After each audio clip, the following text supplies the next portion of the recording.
porque você tem fralda, você tem leite especial, você tem medicamentos especiais e a vida muda, né? Você tem uma conta de luz mais alta, você tem uma enfermeira 24 horas dentro da sua casa, por mais que o plano de saúde ajude a pagar, mas você tem gastos inúmeros. E o Pedro, evidentemente, como tantos outros, vão ficando mais velhos e as coisas vão ficando um pouco mais difíceis. Você poderia dizer, por exemplo, dar uma noção para o pessoal de casa, a média de gastos que você tem, por exemplo, mensal, com essa com as consequências da meningite na vida de uma criança, no caso, na vida do Pedro? Eu não digo só na vida do Pedro. Nós temos, eu vou dar o valor próximo do que a gente gasta com o Pedro, que é de R$ 8.000 a R$ 8.500 por mês com o Pedro. Uau. Mas queríamos nós que o Pedro hoje fizesse uma ecoterapia, que ele fizesse uma hidroterapia, mas nós não temos condições financeiras para poder bancar tudo isso. Porque tudo que se vai fazer para um deficiente físico hoje é muito caro.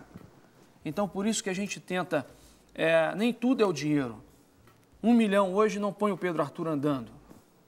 Mas talvez uma ajuda de uma fralda, talvez uma ajuda de um leite, de uma cesta básica, vai ajudar uma família ou também o Pedro Arthur, de alguma forma, que a gente possa continuar a caminhar.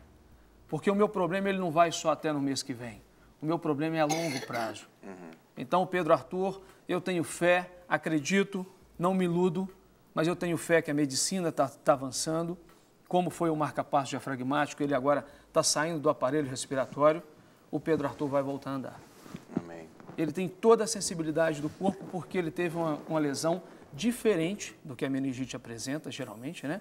Ele tem o cognitivo preservado, ele conversa, né? Ele está na escola, está no quarto ano, né? Então, assim, a gente tem esse orgulho do Pedro Arthur, a vontade dele de viver, mas, como eu falo, é o papai indo para a rua, lutando todos os dias, por mais que a gente deu a cara a bater, constituímos uma instituição, enfim, não temos grandes coisas, mas a gente tem uma coisa que é maior do que talvez o próprio objeto, que é a fé.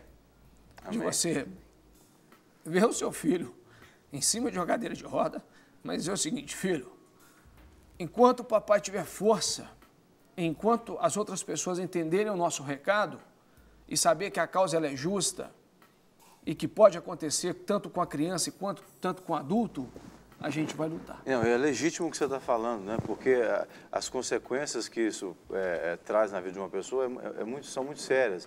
Queria que a senhora falasse do ponto de vista da ciência, por exemplo, porque, pelo que eu ouço falar da meningite, se ela não é fatal, ela é bastante severa com algumas sequelas. No caso do Pedro Arthur, o que ele hoje perdeu como sequela, né, no caso? Ele teve a perda da condição motora, né?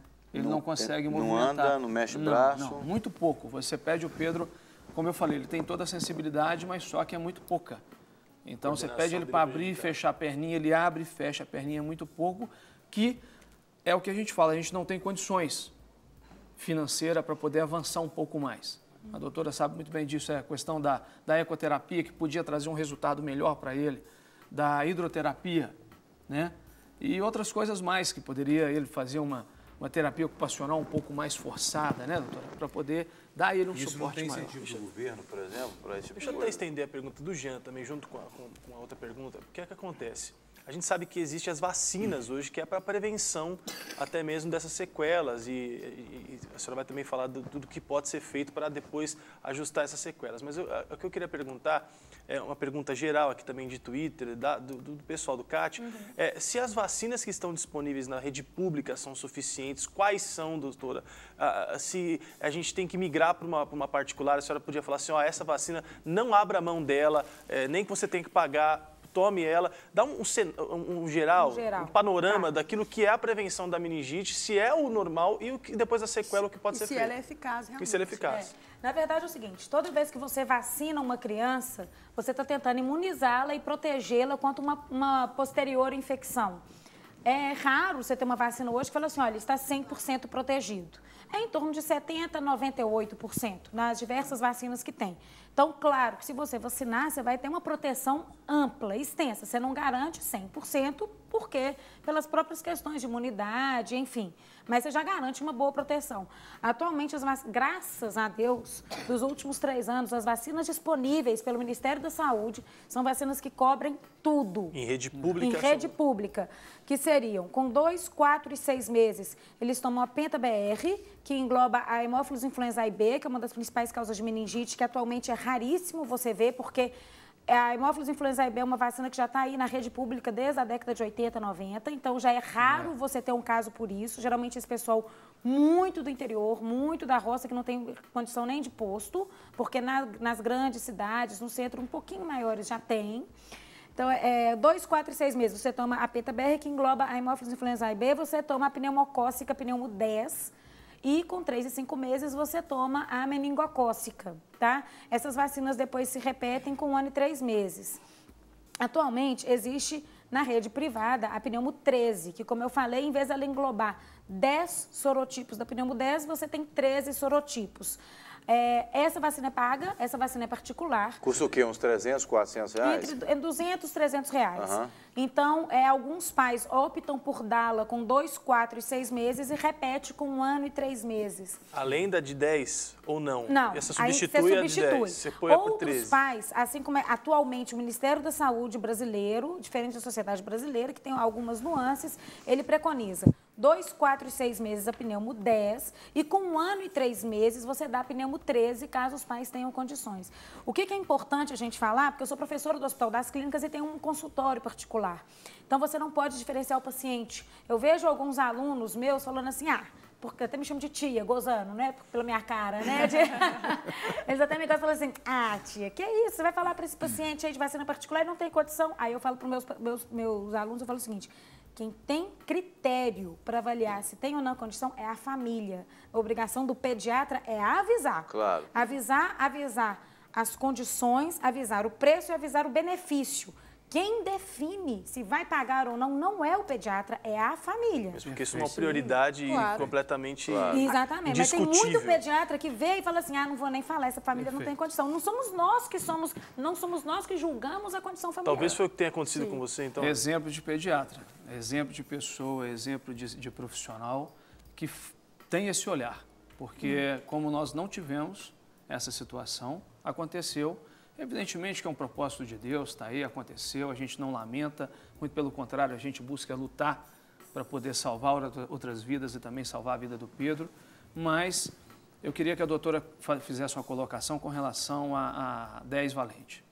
A 10 valente, como a doutora sabe, se você aplicar e você der um paracetamol, a eficácia dela baixa abaixo da 7 valente. Então, as pessoas precisam saber um pouco mais dessas informações. Sim. Porque às vezes você chega, o próprio profissional do posto de saúde vai dizer para você, se tiver uma febre, dê só um paracetamol. Tá, mas se você der um paracetamol na posição da 10 valente, a eficácia dela vai lá embaixo. Fala sobre isso e fala também sobre a combinação da meningocócica com a AWI também. Acho que a AWI, acho que é isso mesmo, né? A AWY, perdão. Qual que é a eficácia disso, né? Na verdade, ela potencializa o efeito, né? Então, assim, você potencializa o efeito dessa vacina. Como eu falei, nós somos seres humanos. Eu falei, meu marido é calculista, eu falei assim, não adianta, 2 mais 2 não são 4 em medicina. Cada pessoa tem a sua capacidade de responder à vacina e cada vacina age de um jeito diferente em cada pessoa. Então, a AWI, ela potencializa. Digamos, a gente considera que na primeira dose de meningite, da meningo, é 70%, na segunda dose vai para 80%, 90%, a AWI, ela potencializa um pouco essa possível eficácia. Claro que depende muito da resposta do próprio organismo à vacina. Então, assim, a gente não pode garantir, mas a gente espera que seja a cobertura máxima possível. Por isso que a gente fala essa questão de antitérmica, essa questão de anti-inflamatório, por isso que a gente preconiza tanto. Muitas vezes a pessoa fala assim, não pode dar menino com febre, menino gripado, é muito por causa disso. O corpo já está combatendo uma coisa, você já está dando remédio para uma coisa. Se você dá uma vacina, não é que a vacina vai fazer mal, mas ela deixa de fazer tão bem. Entendeu? O corpo já está combatendo uma coisa, você dá uma vacina, como é que o corpo vai combater para poder gerar anticorpo contra essa vacina? Então, a criança tem que estar saudável, preferencialmente não tomando remédio nenhum, para que tome a vacina e o corpo reaja a essa vacinação de forma eficaz. E lembrando que nos surtos, como acontece algumas vezes no nosso país, nos surtos não adianta você correr e se vacinar. Por quê? Ou é a profilaxia, o medicamento que o Estado ou o município vai Eles oferecer dão. para a população, tá? Porque a vacina, naquele momento do surto, ela não vai adiantar.